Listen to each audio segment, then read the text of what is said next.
Et nous sommes en direct avec Eric Lissan, avocat américain, expert judiciaire, également ancien procureur d'État aux États-Unis. Bonsoir, monsieur Lissan. Le président des États-Unis peut-il seul prendre la décision de mener des frappes dans un autre pays? C'est une question très importante et dans ce cas, c'est un peu complexe. Mais malgré les difficultés apparentes de justifier cette action, je crois que la réponse est oui dans ce cas-là. Il y a des armes chimiques, c'est un État complètement échoué, mais dans lequel le gouvernement actuel, soi-disant, a déjà affirmé qu'il ne faut pas entrer en guerre avec des armes chimiques. Ils ont fait plusieurs fois.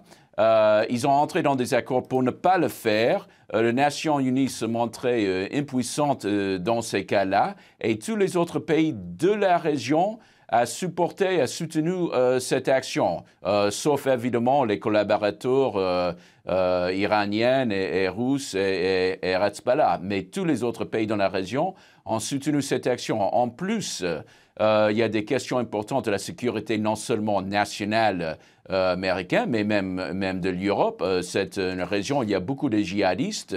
C'est une région complètement dans une sorte de, de méli-mélo.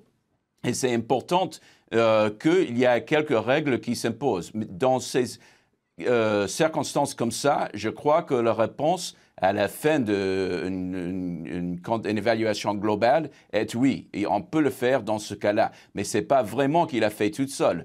Il y a les autres pays importants dans la région, l'Arabie saoudite, la Turquie, l'Israël notamment, qui ont soutenu cette action. Est-ce que vous pensez que Donald Trump les a consultés avant? On a vraiment l'impression qu'il a fait ça de lui-même et après avoir simplement consulté les images de cette attaque chimique présumée. Ben, on est sûr qu'il a consulté les Russes, au moins, parce que ça, c'est un autre facteur très important. C'est qu'il, lui, ou les États-Unis, a fait tout pour minimiser les dégâts. Ils ont même dit aux Russes, on va faire ça, on veut minimiser tout dégâts incidental.